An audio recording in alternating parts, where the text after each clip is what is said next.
I'm here today to show you this Unreal virtual keyboard, interactable via the player's gun, and I'll show you how I made it using Wwise Callbacks. So, let's go.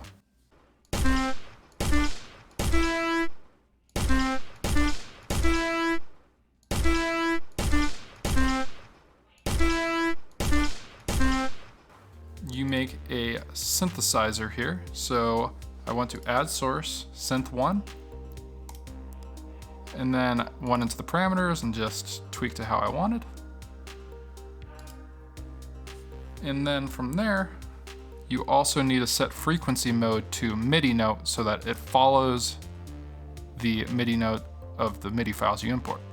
So these MIDI files here each have a corresponding length. So C1 is this length, C sharp, D, E. So that's important because the key will actually be held down after you shoot it for the length of this MIDI note. I'll show you that more in Unreal. Then I made an event, just a simple play event. Those are these ones right here. And then generated the sound banks.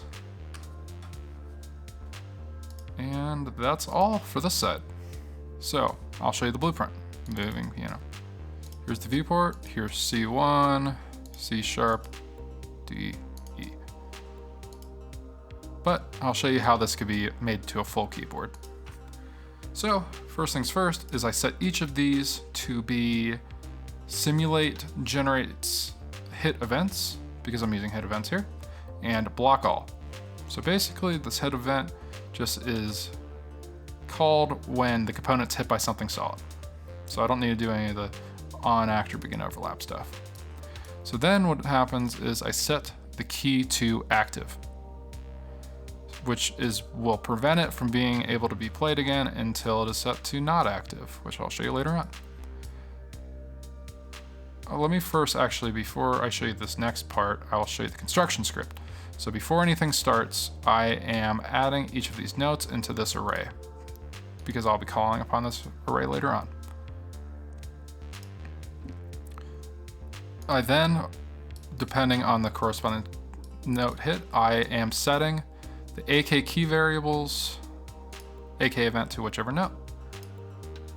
Then I am setting the key number, and that corresponds with the array and the construction script. So you can see C1 here is the 0. That's the corresponding key there. These then will trigger this post event, which will call upon whatever AK key was set here. It is currently playing the player character, but I could also set it a location.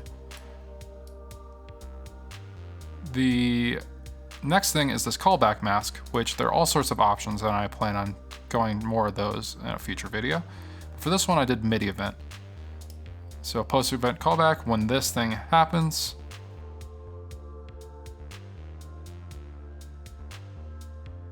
this event to be called when a MIDI event happens. And I can specify with this by casting to the callback information here, and the MIDI type, I can specify what MIDI information I'm looking for. So for this, I'm looking for note on and note off, which is basically when note on happens, it'll push it down, which I'll show you the logic over here, and note off will bring it back up. So when note on happens, I'm setting that key to active. After that, I'm going to find and set the current location of the key I hit. So I then need to get the key number, which was set up here, to determine which key I am using in the array, and then set that target's relative location. So that's how I specify that that key is the one I want to move. From there, I am having it go into a timeline, which is over the course of 0.5 seconds.